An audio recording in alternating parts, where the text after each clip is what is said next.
Hi, நீங்கள் பார்த்துட்டு இருக்கிறது யோகாஸ் மெனு சேனல். இன்றைக்கி நம்ம பார்க்க போகிற ரெசிபி பாலக்கீரை பொரியல். வாங்க எப்படி செய்யலான்னு பார்க்கலாம்.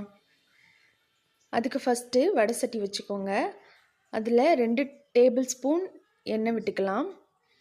அதுக்கப்புறம் நமக்கு தேவையான ஸ்பைசஸ்லாம் ஆட் பண்ணிக்கலாம். ஃபஸ்ட்டு கடுகு, உளுந்தம்பருப்பு, ஜீரகம் இதெல்லாம் சேர்த்துக்கலாம். இது சேர்த்த பிறகு சின்ன வெங்காயம் பொடி பொடியாக நறுக்கி வச்சுக்கோங்க, அதெல்லாம் சேர்த்துக்கலாம். கீரை பொரியல் செய்கிறதா இருந்தால் சின்ன வெங்காயம் தான் நல்லாயிருக்கும், அதனால் சின்ன வெங்காயமே எடுத்துக்கோங்க. அதுக்கப்புறம் ஒரு பச்சை மிளகா காரத்துக்கு ஏற்ற மாதிரி சேர்த்துக்கலாம். அப்புறம் கல்லுப்பு இதெல்லாம் சேர்த்து வதக்கிக்கலாம். இந்த கீரை பொரியல் சாப்பிட்றதுனால நம்மளுக்கு அவ்வளோ பெனிஃபிட்ஸ் இருக்குது. இது ஃபுல்லாகவே நியூட்ரியன்ஸ் மட்டும்தான் இருக்குது, கார்போஹைட்ரேட்ஸ்லாம் இல்லை. அதனால ரொம்ப நல்லது.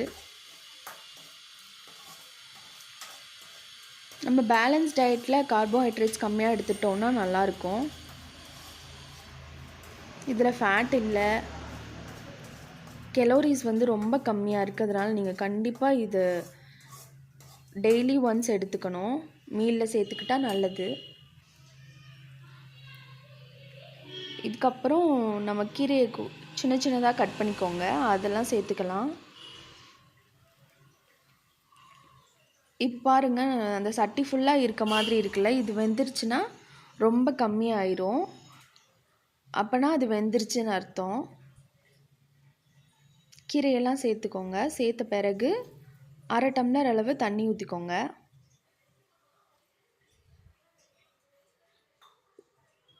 இந்த கீரை சாப்பிட்றதுனால நமக்கு ஓல்டேஜில் வர ப்ராப்ளம்ஸ்லாம் ரொம்ப கம்மியாக இருக்கும். அதே மாதிரி நம்ம கீரை சாப்பிட்டோன்னா இளமையாகவும் இருக்கலாம். இப்போ பாருங்கள், கீரை நல்லா வெந்துருச்சு.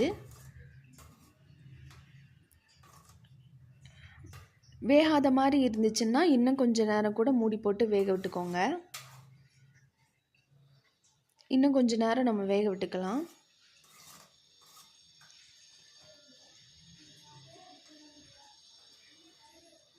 இது கீரை நம்ம சாப்பிட்றதுனால, முக்கியமாக பாலக்கீரை சாப்பிட்றதுனால கண்ணில் உள்ள ப்ராப்ளம்லாம் இருக்காது.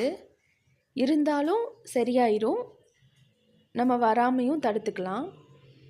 இப்போ முன்னை விட இன்னும் கொஞ்சம் வெந்திருக்கு பார்த்தீங்களா? இப்போ தண்ணி கொஞ்சம் எக்ஸ்ட்ரா விட்டுருக்கோம், அந்த தண்ணி இருக்கட்டும். இதோடையே சேர்த்து நம்ம தேங்காய் பூ சேர்த்துக்கலாம்.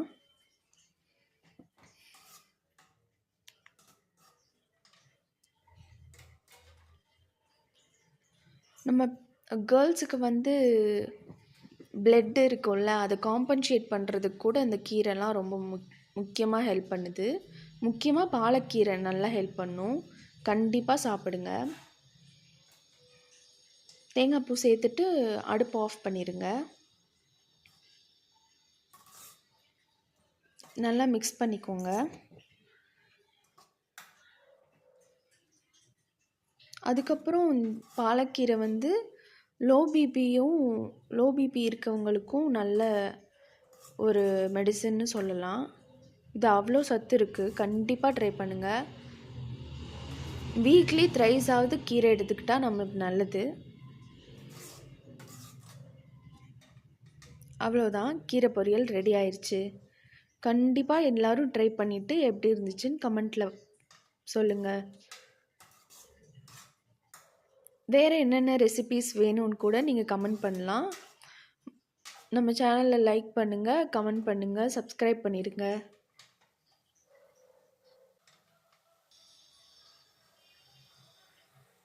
தேங்க்ஸ் ஃபார் வாட்சிங்.